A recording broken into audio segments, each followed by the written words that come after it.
Hello everyone, welcome to E learn space. जैसे कि last video में हमने पढ़ा था हमारे टाइप्स ऑफ वेरिएबल्स के बारे में, आज हम पढ़ेंगे अपना टाइप्स ऑफ मेथड्स के बारे में, यानी कि कितने टाइप्स के हमारे मेथड्स होते हैं। जितने टाइप्स के हमारे वेरिएबल्स होते हैं उतने ही हमारे मेथड्स होते हैं। फर्स्ट होता है हमारा इंस्टेंस मेथड, सेकेंड होता है हमारा क्लास मेथड, एंड थर्ड होता है हमारा स्टैटिक मेथड। ये तीन तरीके के मेथड्स होते हैं और इन्हीं तीन नाम के हमारे वेरिएबल्स भी थे। तो जैसे कि हमारे वेरिएबल्स होते हैं, उन वेरिएबल्स को हम कहाँ यूज़ कर सकते हैं? यूजुअली हम उन मेथड्स के साथ ही यूज़ करते हैं, तो इसलिए हमारे पास उन्हीं टाइप्स के मेथड्स भी होते हैं। अब कुछ थंब रूल होता है जो हमें ध्यान रखना होता है जब भी हम अपने मेथड्स को यूज़ करते हैं। फर्स्ट क्या होता है हमारा? First, if we are using at least one instance variable, this method always related to object only. And वो मेथड कौन सा होता है? हमारा इंस्टेंस मेथड। मतलब कि अगर मैं अपना इंस्टेंस वेरिएबल यूज़ कर रही हूँ, मतलब कि कम से कम मैं एक अपना इंस्टेंस वेरिएबल यूज़ कर रही हूँ, तो वो जो मेथड होगा वो हमेशा ऑब्जेक्ट से रिलेटेड होगा और वो मेथड का नाम क्या होता है? हमारा इंस्टेंस मेथड होता है। सेकेंड है हमारा if we are using static variables but no instance variables, then वो क्या होगा? हमारा क्लास मेथड होगा। क्यों होता है? it is nowhere related to object। कब वो हमारा क्लास मेथड होता है? जब मेरे फंक्शन में मेरे क्लास में स्टैटिक वेरिएबल है बट इंस्टेंस वेरिएबल नहीं है, तो क्या होगा? वो मेरा क्लास मेथड होगा। And third and last point है हमारा if we are not using any instance or static variable, then it is utility method, यानी कि उसे हम क्या बोलते हैं? अपना static method बोलते हैं। इसको हम अपना general utility method भी बोलते हैं। तो अब सबसे पहले हम समझते हैं कि हमारा instance methods क्या होते हैं। यहाँ पे हमने करा अपना instance methods। instance methods को हम और क्या बोलते हैं? हम उन्हें अपना ऑब्जेक्ट रिलेटेड मेथड्स भी बोलते हैं।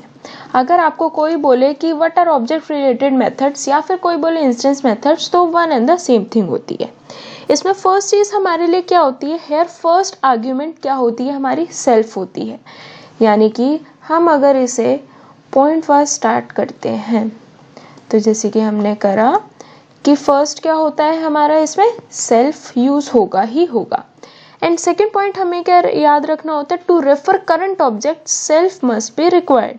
यानी कि फर्स्ट मैंने क्या बोला कि ये क्या होता है? फर्स्ट आर्ग्यूमेंट मेरी यही होती है सेल्फ।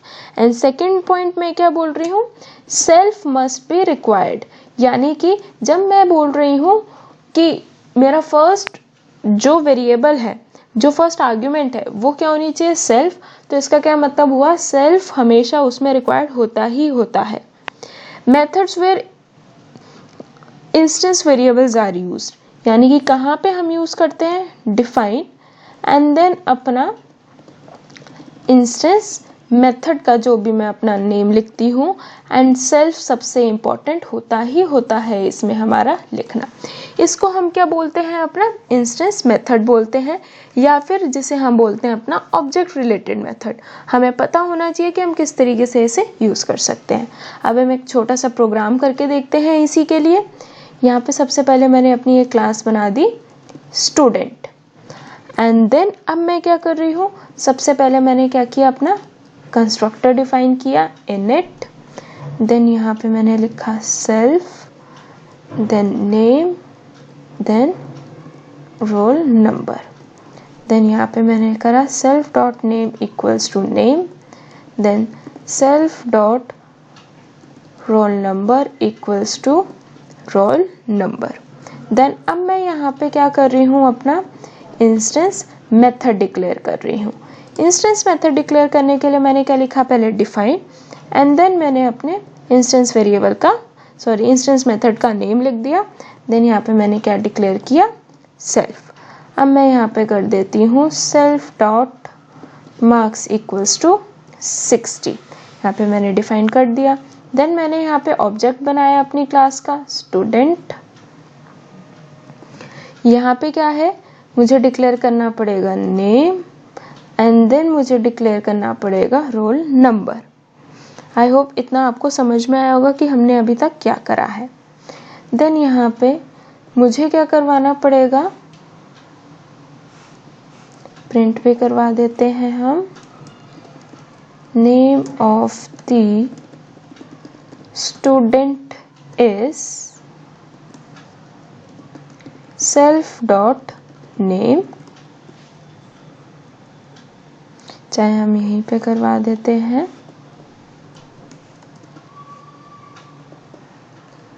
एंड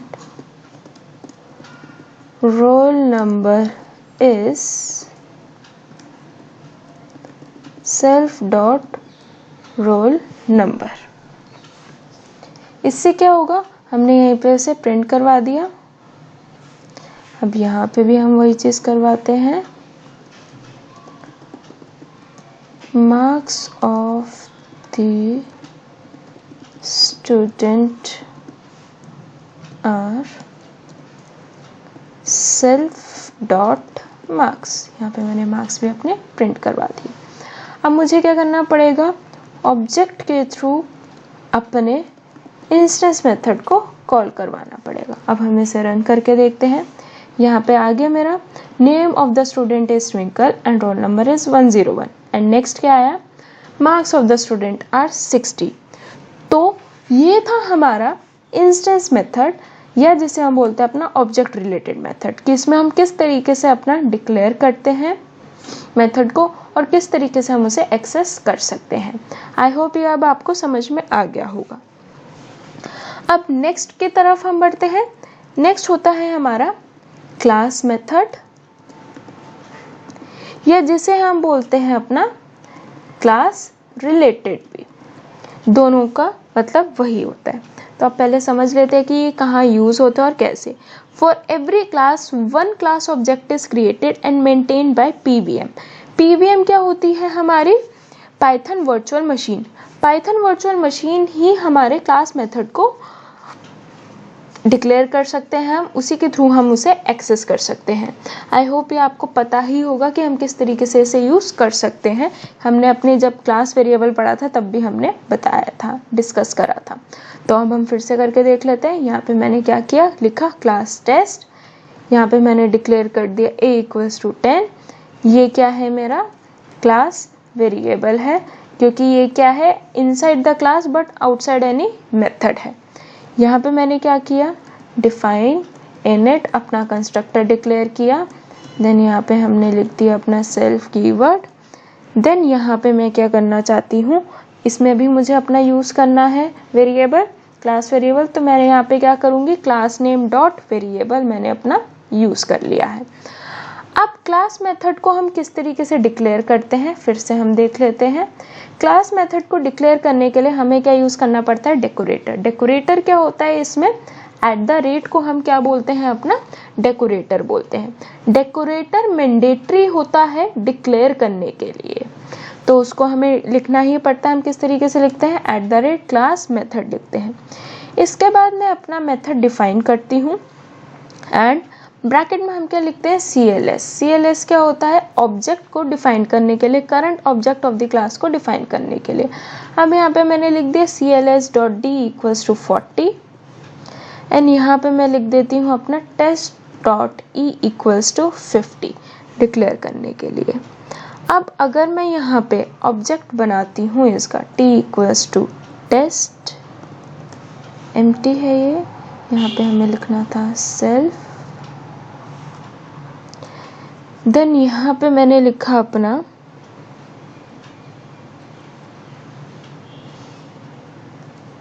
अगर मैं यहाँ पे लिखती हूँ t.m2, तो अब हम इसे अगर रन करके देखते हैं तो देखो अब क्या हो गया, इसमें अगर मैं प्रिंट करवा देती हूँ अपना test.e तो ये प्रिंट हो जाएगा। तो इस तरीके से हम अपने क्लास मेथड को डिक्लेयर कर सकते हैं। ये तरीका होता है, यानी कि जो भी क्लास वेरिएबल है उसको यूज़ करने के लिए हमने यहाँ पे करा। अच्छा, अब हम चेक करते हैं यहाँ पे कि क्या मैं अगर कोई भी अपना यहाँ पे वेरिएबल और लिखती, क्या मैं उसे एक्सेस कर सकती थी। यहाँ पे फॉर एग्जांपल लिखती मैं p इक्वल्स टू 1। अगर मैं यहाँ पे नॉर्मली अपना p प्रिंट करवाती तो क्या वो प्रिंट होता? हाँ, वो बिल्कुल प्रिंट हो जाता, क्योंकि मैं अपने क्लास मेथड के अंदर अपना इंस्टेंस वेरिएबल यूज़ कर सकती हूँ, उसमें कोई प्रॉब्लम भी नहीं आती है। आई होप इतना अब आपको पता चला होगा कि हम किस तरीके से अपना क्लास मेथड को और अपने इंस्टेंस मेथड को डिक्लेयर कर सकते हैं। अब हम अपने लास्ट मेथड पे आते हैं, जो होता है हमारा स्टैटिक मेथड, या जिसे हम बोलते हैं अपना यूटिलिटी मेथड। स्टैटिक मेथड और यूटिलिटी मेथड बात वही होती है। ये अवेलेबल होता है सबके लिए, यानी कि हम इसे कहीं भी कभी भी कैसे भी अपना यूज़ कर सकते हैं। ये होता है हमारे स्टैटिक मेथड में। यूजुअली हम इसे अपने स्टैटिक वेरिएबल के साथ भी यूज़ करते ही हैं। तो अब हम देखते हैं कि हम इसे किस तरीके से अपना यूज़ कर सकते हैं। यहाँ पे मैंने लिखा अपना सिंपली वैसे ही क्लास टेस्ट। यहाँ पे हमने लिखा फिर अपना डिफाइन इनिट,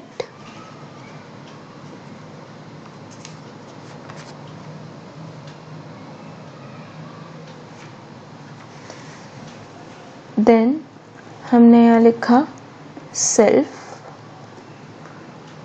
देन यहाँ पे हमने लिखा अपना एक क्लास वेरिएबल डिक्लेयर कर देते हैं, test dot A equals to 90।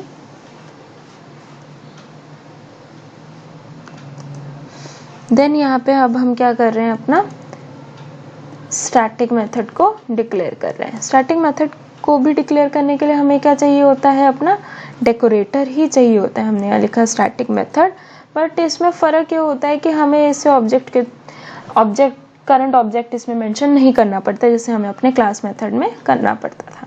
यहाँ पे सिंपली लिख दिया मैंने test dot F equals to 80। Then यहाँ पे वही चीज़ की t1 equals to test. Then यहाँ पे मैंने लिखा अपना t1 dot m3 and then अब हम इसे रन कर लेते हैं। बिना किसी प्रॉब्लम के ये हमारा रन हो जाता है। आई होप आपको अब पता चल गया होगा कि हम किस तरीके से अपने मेथड्स को डिक्लेयर कर सकते हैं। अब हम एक अपना प्रोग्राम करके देख लेते हैं इंस्टेंस मेथड का, और ताकि हमें और भी अच्छे से ये समझ में आ जाए ऑब्जेक्ट रेफरेंस के थ्रू। तो उसके लिए सबसे पहले हमने यहाँ पे क्या लिखा, क्लास स्टूडेंट। यहाँ पे मैंने अपना डिफाइन किया कंस्ट्रक्टर। देन यहाँ हमने लिखा अपना सेल्फ, देन नेम, देन हमने यहाँ पे लिखे अपने मार्क्स। देन यहाँ पे मैंने लिखा self dot name equals to name, self dot marks equals to marks, then define display self. यहाँ पे हमने लिखा print hello self dot name, then यहाँ पे लिखा print your marks are, then self dot marks, यहाँ पे हमने अपने मार्क्स लिख दिए। अब ग्रेड डिफाइन करने के लिए यहाँ पे मैंने क्या लिखा, डिफाइन ग्रेड। देन यहाँ पे हमने क्या लिखा, सेल्फ अपना keyword, if self dot marks greater than equals to 60,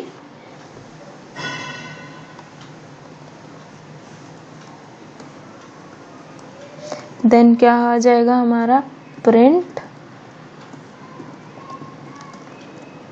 first grade.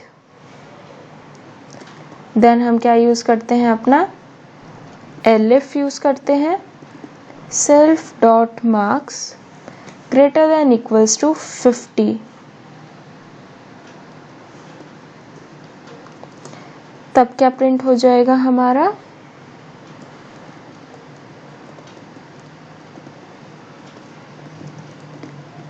Second grade.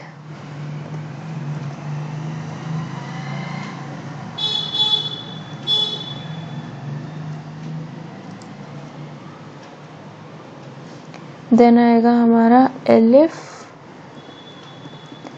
self dot marks greater than equals to 35, then आएगा हमारा print you got third grade, देन हमने दे दिया else। इसके अलावा इससे भी कम हुए तो क्या प्रिंट हो जाएगा, fail, that student has failed. अब हमें क्या करना पड़ेगा, n यहाँ पे हमने लिखा int, then input, enter number of students, कितने नंबर ऑफ स्टूडेंट्स हैं उसके अकॉर्डिंग ही हम अपनी वर्किंग करेंगे। इस चीज़ के लिए हमने यहाँ पे लिखते हैं enter number of students, then यहाँ पे हमने लिखा for I in range n, range n का हमने लिखा name equals to input enter student name, ताकि नेम एंटर हो जाए। इसके बाद मैंने यहाँ लिखा marks equals to int input enter student marks, students के जितने भी मार्क्स है वो हम यहाँ पे क्या करवा देंगे, अपने एंटर करवा देंगे। देन हमने करा ऑब्जेक्ट बनाया, देन अपनी क्लास लिखी स्टूडेंट, यहाँ पे क्या आएंगे नेम कॉमा मार्क्स, उस चीज़ के लिए हमने लिख दिया। अब हमने यहाँ लिखा s डॉट ग्रेड, जो भी ग्रेड है उसके लिए प्रिंट। अब हमें एंड करवाना है तो हमने यहाँ पे क्या किया, अपना स्टार प्रिंट करवा दिया। कितनी बार प्रिंट करवाना है, 20 टाइम्स। हम इसे रन करके देखते हैं।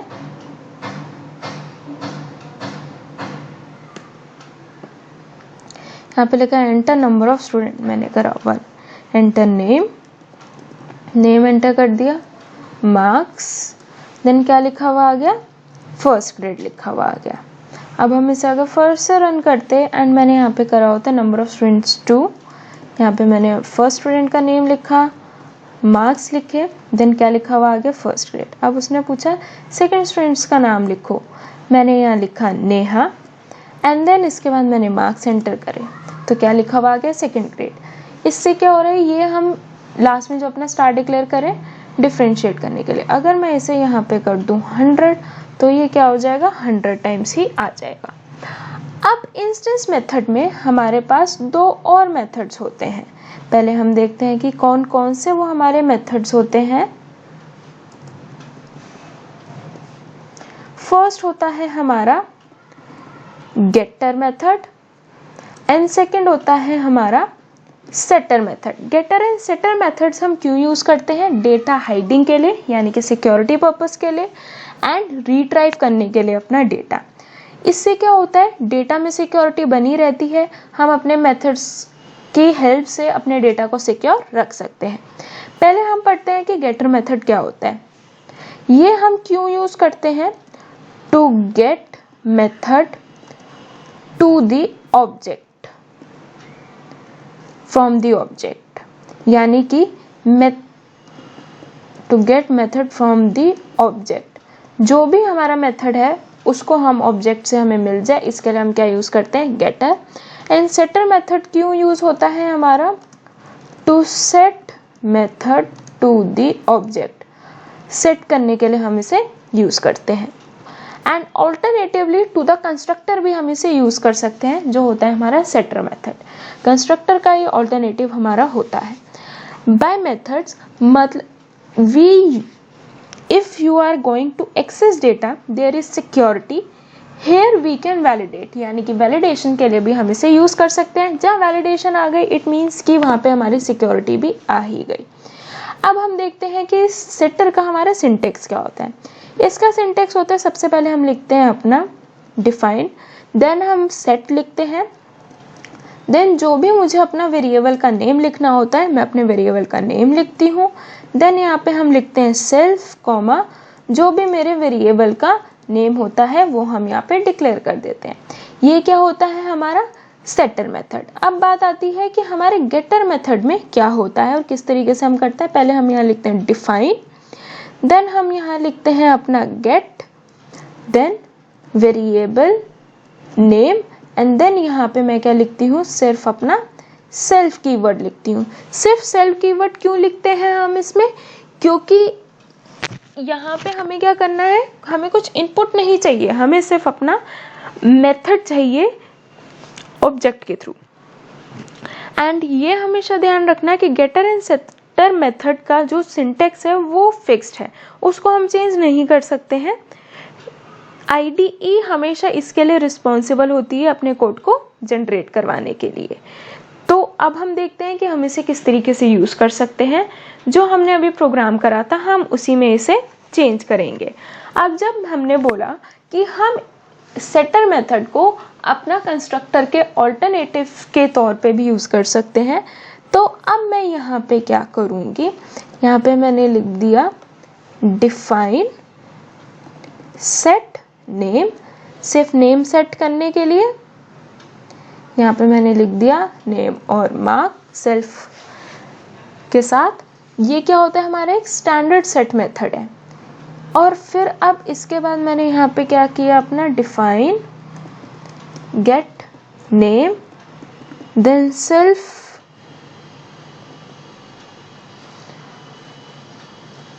हम यूज़ करेंगे यहाँ पे, एंड देन यहाँ पे हम क्या यूज़ करते हैं, रिटर्न यूज़ करते हैं। रिटर्न के साथ ही हम क्या कर सकते हैं, अपने वेरिएबल को कॉल करवा सकते हैं। यहाँ पे हमने लिख दिया अपना सेल्फ डॉट नेम लिख दिया, एंड देन अब मुझे क्या करना है, मार्क्स से रिलेटेड बनाना है। यहाँ पे मैंने लिखा define set marks self comma marks. यहाँ पे मैंने क्या किया, अपने मार्क्स डिक्लेयर कर दिए, तो यहाँ पे क्या हो गया, मार्क्स मेरे प्रिंट हो जाएंगे। एंड देन अब मैंने यहाँ पे क्या किया, define get marks, and then यहाँ पे मैं क्या यूज़ कर रही हूँ, अपना सिर्फ सेल्फ कीवर्ड यूज़ कर रही हूँ। देन यहाँ पे हमने क्या करवाया, रिटर्न करवाया, किसे, सेल्फ डॉट मार्क्स को रिटर्न यहाँ पे हमने करवा दिया। अब यहाँ तो हमने क्या किया, इसे डिक्लेयर कर दिया। अब हम इसे किस तरीके से एक्सेस कर सकते हैं, अब हम वो चीज़ देखते हैं।